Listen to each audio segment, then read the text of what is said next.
আসসালামু আলাইকুম। বাংলা সংবাদে সবাইকে স্বাগত জানাচ্ছি। আমি চিন্তিয়া হক। শুরুতেই সংবাদ শিরোনাম। 2025 সালের শেষ দিকে জাতীয় নির্বাচন হতে পারে বলছেন প্রধান উপদেষ্টা। এদিকে শেখ পরিবার ও আওয়ামী লীগ হাইকমান্ডের কাউকে গ্রেপ্তার না করার রহস্য কি বলছেন রাশেদ খান। জানাবো দাবি না মানলে 1 জানুয়ারি থেকে ডিম মুরগি উৎপাদন বন্ধ বলছে বিপিএ। এবং সর্বশেষ জানাবো আটক 78 বাংলাদেশি জেলে নাবিককে ফেরত দিতে কঠিন শর্ত দিল ভারত। দর্শক শুনছিলেন সংবাদ শিরোনাম, এখন বিস্তারিত। 2025 সালের শেষ দিকে জাতীয় নির্বাচন হতে পারে বলছেন প্রধান উপদেষ্টা। আগামী বছর 2025 সালের শেষের দিকে জাতীয় নির্বাচন হতে পারে বলে জানিয়েছেন অন্তর্বর্তীকালীন সরকারের প্রধান উপদেষ্টা ডক্টর মোহাম্মদ ইউনূস। আর যদি এর সঙ্গে নির্বাচন প্রক্রিয়া এবং নির্বাচন সংস্কার কমিশনের সুপারিশের পরিপ্রেক্ষিতে এবং জাতীয় ঐক্যমত্যের ভিত্তিতে প্রত্যাশিত মাত্রায় সংস্কার যোগ করি, তাহলে অন্তত আরো 6 মাস অতিরিক্ত সময় লাগতে পারে। মহান বিজয় দিবস উপলক্ষে জাতীয় উদ্দেশ্যে ভাষণে এমন আশাবাদ ব্যক্ত করেন অন্তর্বর্তীকালীন সরকারের প্রধান উপদেষ্টা ডক্টর মোহাম্মদ ইউনূস। জাতীয় উদ্দেশ্যে ডক্টর মোহাম্মদ ইউনূস বলেন, এখন থেকে সবাই মিলে এখন একটা ঐতিহ্য সৃষ্টি করতে পারি, যে স্থানীয় নির্বাচন সহ সকল নির্বাচনের সকল কেন্দ্রে প্রথমবারের ভোটাররা 100%-এর কাছাকাছি সংখ্যায় ভোটদান নিশ্চিত করবে। এটা নিশ্চিত করতে পারলে ভবিষ্যতে কোনো সরকার মানুষের ভোটাধিকার কেড়ে নেওয়ার সাহস করতে পারবে না। ভাষণে ডক্টর ইউনূস বলেন, আমাদের সংস্কারের যে আকাঙ্ক্ষা সেটি বাস্তবায়নের প্রতিটি কমিশনে আমাদের জন্য গুরুত্বপূর্ণ। তবে নির্বাচন ব্যবস্থা সংস্কার ও সংবিধান সংস্কার কমিশনের কথা আমি একটু আলাদাভাবে বলতে চাই, কেননা এই দুটি কমিশনের সুপারিশের উপর প্রধানত নির্ভর করছে আমাদের আগামী নির্বাচন প্রস্তুতি ও তারিখ। প্রধান উপদেষ্টা বলেন, এই প্রসঙ্গে বড় খবর হলো প্রধান নির্বাচন কমিশনার সহ নির্বাচন কমিশন গঠন করা হয়ে গেছে। কমিশন দায়িত্ব গ্রহণ করেছে। এখন থেকে তাদের হাতে দায়িত্ব ন্যস্ত হলো ভবিষ্যৎ সরকার গঠন করার প্রক্রিয়া শুরু করার। তারা তাদের প্রস্তুতির কাজ শুরু করেছেন। তাদের হাতে অনেক কাজ। ডক্টর ইউনূস বলেন, প্রথমে সবচেয়ে বড় কাজ ভোটার তালিকা হালনাগাদ করা। এটা এমনিতেই কঠিন কাজ, এখন কাজটা আরো কঠিন হলো। এজন্য যে গত 3টা নির্বাচনে ভোটারদের অংশগ্রহণ করার সুযোগ ছিল না, ভোটার তালিকা যাচাই করার সুযোগ হয়নি কারোর। গত 15 বছরে যারা ভোটার হওয়ার যোগ্য হয়েছে তাদের সবার নাম ভোটার তালিকা তোলা নিশ্চিত করতে হবে। এটা একটা বড় কাজ। ছাত্র জনতার অভ্যুত্থানের উপরে এখানে গলদ রাখার কোনো সুযোগ নেই। দীর্ঘদিন পর এবার বহু তরুণ তরুণী জীবনে প্রথমবারের মতো ভোট দেবে। অতীতে তাদেরকে সে অধিকার এবং আনন্দ থেকে বঞ্চিত করা হয়েছিল, তাই এবারে নির্বাচনে তাদের ভোটদান একটি স্মরণীয় ঘটনা হয়ে থাকবে। এই অভিজ্ঞতাকে মসৃণ করার সমস্ত আয়োজন করতে হবে। প্রধান উপদেষ্টা বলেন, এবারে নির্বাচনে প্রথমবারের তরুণ তরুণী ভোটারেরা 100% কাছাকাছি সংখ্যায় ভোট দিয়ে একটি ঐতিহ্য সৃষ্টি করুক। নির্বাচন কমিশন এবং সকল সামাজিক প্রতিষ্ঠান ও রাজনৈতিক দলের প্রতি আমার আহ্বান, সবাই মিলে আমরা যেন এই লক্ষ্য অর্জনে নানা প্রকার সৃজনশীল কর্মসূচি গ্রহণ করি। নতুন ভোটার ছাড়াও যাদের আগে থেকে ভোটার তালিকায় নাম থাকার কথা ছিল, তারা ভোটার তালিকায় আছে কিনা তা নিশ্চিত করতে হবে। বিশেষ মনোযোগ দিয়ে ভুয়া ভোটারদের তালিকা থেকে বের করে দিতে হবে বলে জাতির উদ্দেশ্যে বলেন তিনি। প্রধান উপদেষ্টা বলেন, এবার আমার প্রবাসী বাংলাদেশিদেরকে ভোট দেওয়া নিশ্চিত করতে চাই। অতীতে আমরা এ ব্যাপারে অনেকবার আশ্বাসের কথা শুনেছি। এই সরকারের আমলে এটা যেন প্রথমবারের মতো বাস্তবায়িত হয়, এটা আমরা নিশ্চিত করতে চাই।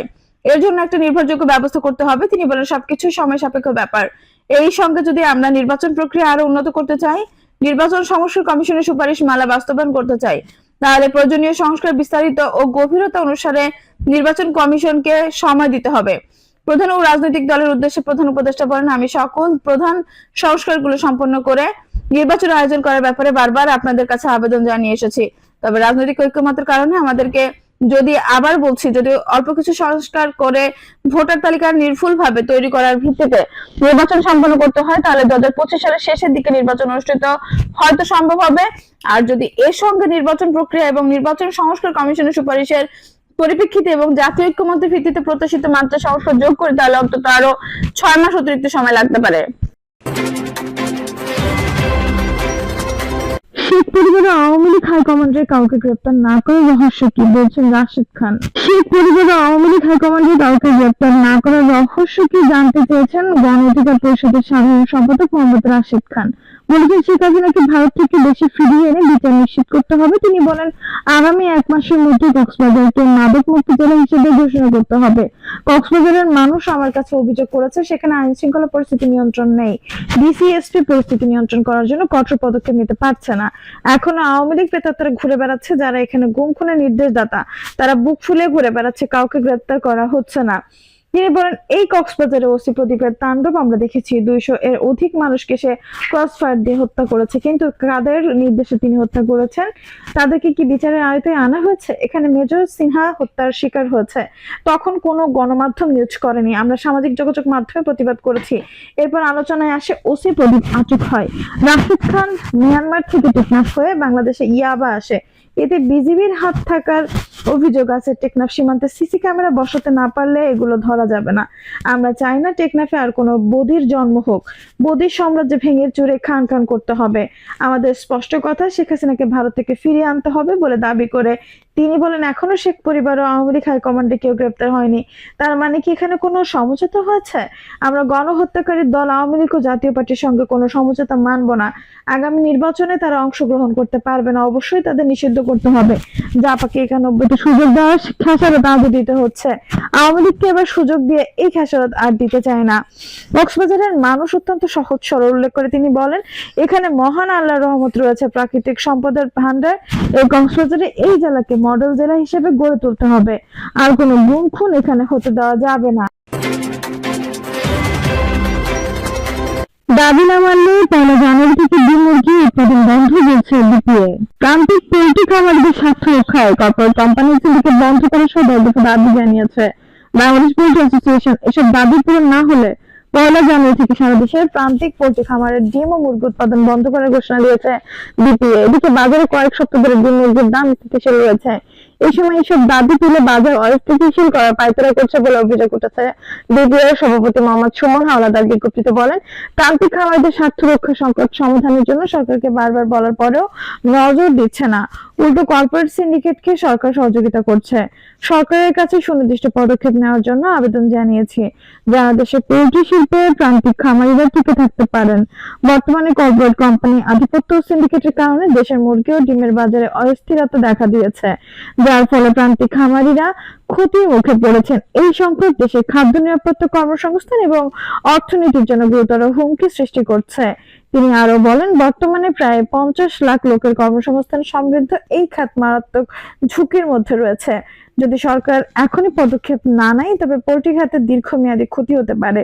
সরকারের কাছে বারবার দাবি জানানোর পরও সরকার সিন্ডিকেটের বিরুদ্ধে ব্যবস্থা না নিয়ে তাদের সহযোগিতা করছে। তাই আমরা স্বল্প সময়ের আলটিমেটাম দিচ্ছি, সরকার যদি দ্রুত কার্যকর পদক্ষেপ গ্রহণ না করে তবে দেশের সব জেলা ও উপজেলার প্রান্তিক খামার বন্ধের কর্মসূচি ঘোষণা করছি। বিপিএর 10 দফা দাবি, কর্পোরেট কোম্পানিগুলোকে শুধু ফিড ও মুরগির বাচ্চা উৎপাদনে সীমাবদ্ধ থাকার নিয়ম করতে হবে, কারণ বর্তমান কর্পোরেট কোম্পানিগুলো ডিম ও মুরগি উৎপাদনে অংশগ্রহণ করছে, যার ফলে ছোট খামারিরা বাজারে প্রতিযোগিতা করতে পারছে না।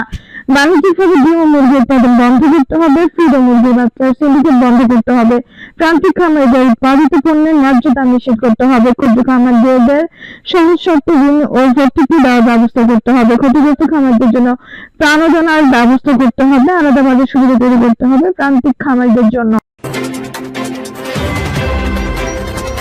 আটক 78 বাংলাদেশি জেলে নাবিককে ফেরত দিতে কঠিন শর্ত দিল ভারত।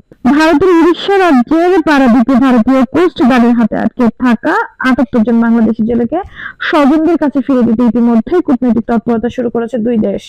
এর মধ্যে বাংলাদেশি জেলেদের শর্তহীন বাংলাদেশে ফেরার আটকাতে প্রধানমন্ত্রী, পররাষ্ট্রমন্ত্রী ও মুখ্যমন্ত্রীর দ্বারস্থ হয়ে উড়িষ্যা সামুদ্রিক মৎস্য উৎপাদক সমিতি 3 দপ্তরে চিঠি দিয়ে বাংলাদেশি জেলেদের দেশে ফেরা নিয়ে দুই দেশের কূটনৈতিক আলোচনায় গোটা প্রক্রিয়ার বিরোধিতা করেছে উড়িষ্যার মৎস্যজীবীদের সর্ববৃহৎ এই সংগঠন।